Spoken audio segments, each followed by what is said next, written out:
Hello everyone, my name is Dorothy Saikia and I am a social work academic counselor of IGNOU Nagar College. Today we are going to discuss the topic research and its steps. So research in common parlance refers to a search for knowledge. One can define research as a scientific and systematic search for pertinent information on a specific topic. In fact, it is an art of scientific investigation. Research is an attempt to know new facts, new information, etc., but it has to be in a scientific manner. The main purpose of research is to diffuse knowledge and to establish theories on the basis of believable facts. Research aims at discovering the truth.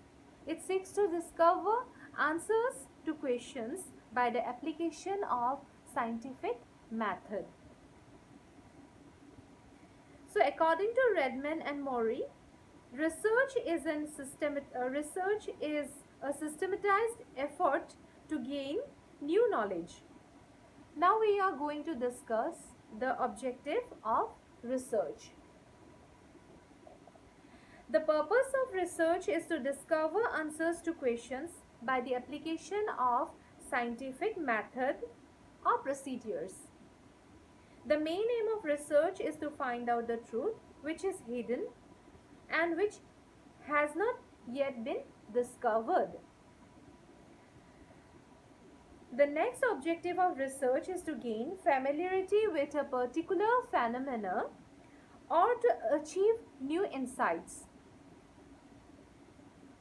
Thirdly, another objective of research is to portray accurately the characteristics of a particular individual, situation, or a group which something occurs or with which something is associated.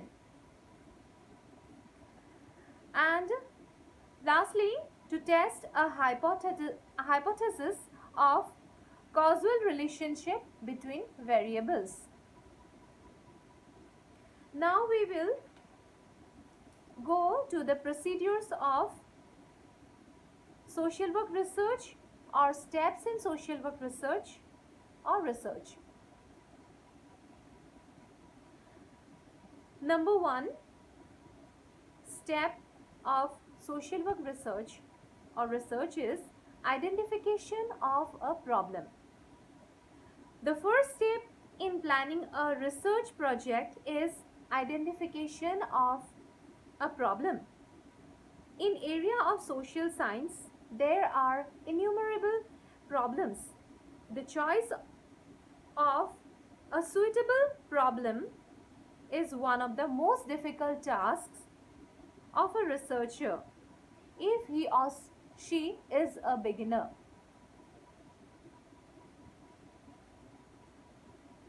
While selecting the research problem, the following things should be kept in mind. Number 1, the topic should have significance. So while selecting a research topic or a problem, the following things should be considered. So number 1, the topic should have significance. Number 2, topic should be something new. It should not be an old topic. And novelty of ideas should be there.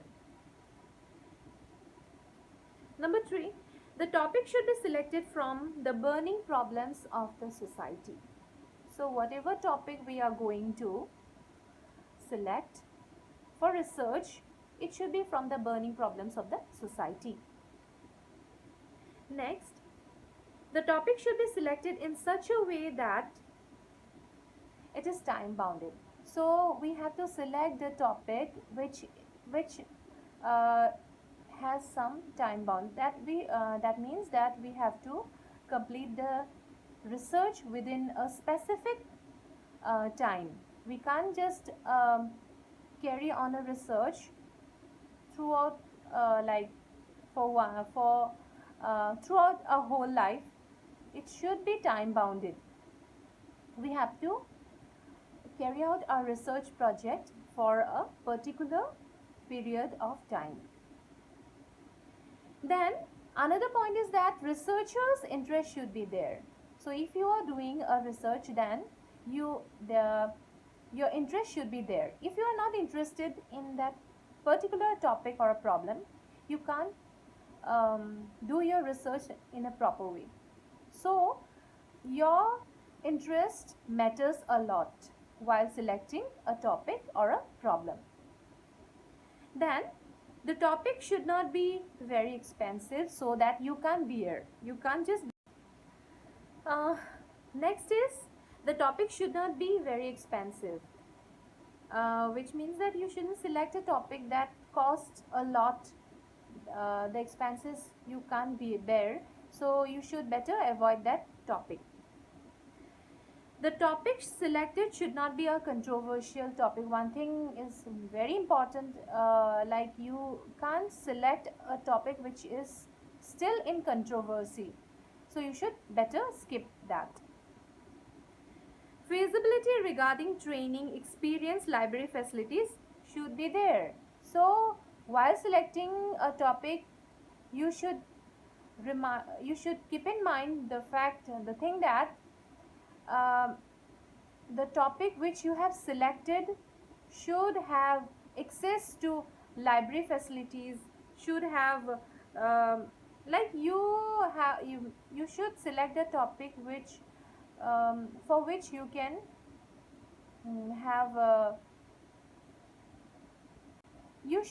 which means you should select a topic which gives you ample opportunities to have access to information through library or through experience, through resource person.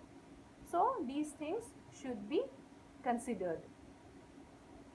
After evaluating a problem, the researcher has to make it a specific.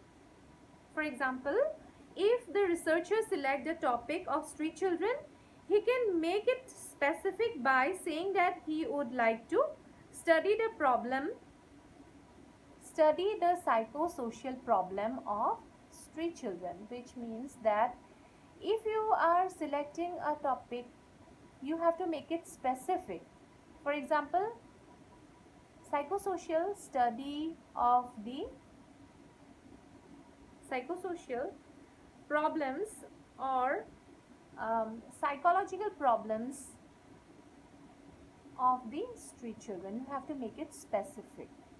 Or economical background of the children, or education or literacy rate of the children in the slum areas, or number of dropouts, school dropouts in slums in the age group of 10 to 15. Okay, so you have to make it more specific. A researcher may select a topic according to his own interest. He can select a problem where he can show his distinctiveness and originality. So you should select a topic where you can show your distinctiveness, your distinct quality, where you can show your originality. You should opt for that topic.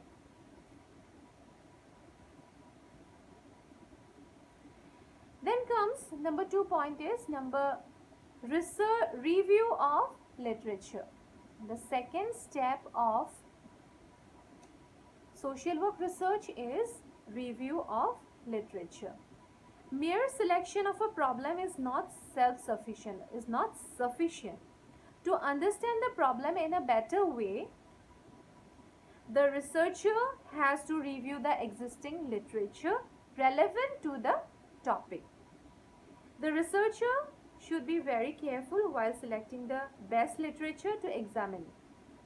Every material which has a linkage to the topic should be collected. Okay, so while mere selection of a topic is not sufficient, you have to review the literature, the existing literature relevant to the topic, which can give you more information, which can enrich your research, your knowledge. The researcher should consult some books, and records of all books have to be kept to prepare a bibliography. So in order to prepare the bibliography at the end of the research, so you need to keep the records of some books, like page number, and from which book you have taken, from which book you have just which book you have followed, or something like that. You need to mention those things.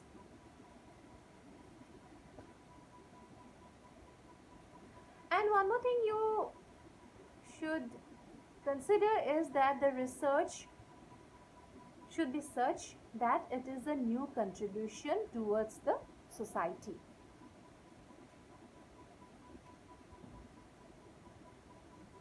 The third step of social work research is formulation of hypothesis. So what is hypothesis? Hypothesis is a tentative statement, or you can just say it is an imaginary solution to a problem.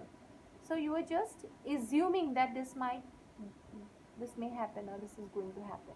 So you are just assuming. It's not just a solution. You are just assuming that this or that can happen in the long run. So the process, hypothesis provides the basis for selection of the sample and research procedure to be used. So after selection of the problem, the social worker has to form some ideas about the problem. So this process is known as hypothesis. So according to George Lundberg, hypothesis is a tentative justification, the validity of which remains to be tested. In its elementary stage, hypothesis may be high imaginative ideas which becomes the basis for action or investigation.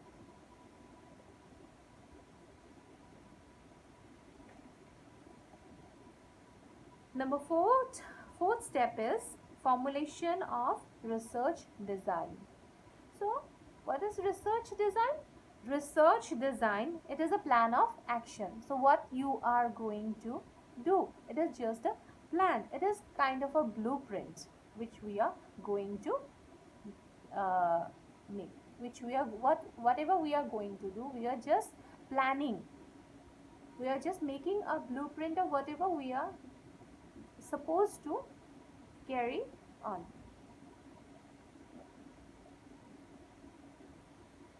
So a research design is the logical and systematic planning and directing the research. So research design is a logical and systematic planning, and it just directs our research.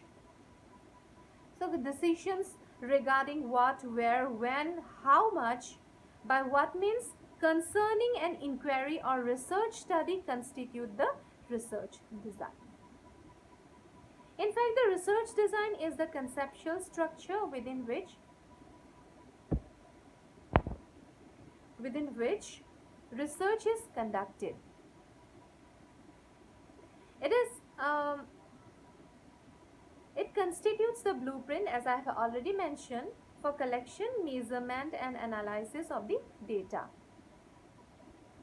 Research design should be such that it is best suited to the problem or the hypothesis. So while framing a research design, we have to consider that it is best suited to the problem or the hypothesis. Okay. Then comes sampling. So what is sample? It is not possible to cover the whole universe, or to study, to take many samples, to cover the whole universe, or to study on a larger group, on a large number of people. So a sample is a smaller representation of a larger whole. The process of selecting, and the process of selecting is called sample. So it is not possible for us to uh, go and visit and take the information from every person, from each and every person. So it is not possible for us.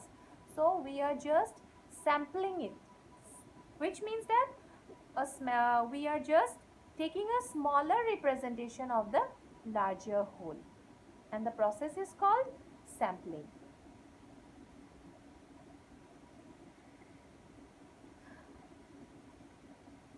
A sample is selected which will be the representative of the whole universe or a population. For example, if you are interested in studying medical students, which is a very homogeneous group. For example, if you are interested in studying medical students, which is a very homogeneous group, even a very small sample will be a representative of the universe. Whereas if you plan to study a college having arts, science and commerce students, you may have to choose a larger sample, and even then you may not have the confidence to say that your sample is representative. So there are again two types of sampling. One is probability sampling and another is non-probability sampling. So we will discuss the types of sampling in the next classes, in the next class.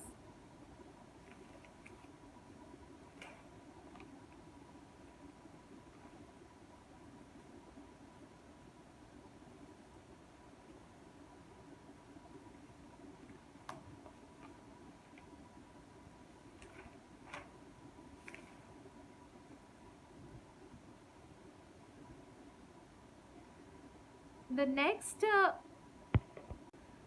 the next step is data collection. So after selecting the samples, we need to collect the data from those samples. There are different tools and techniques of data collection. First is observation, questionnaire, interview and schedule. Then the next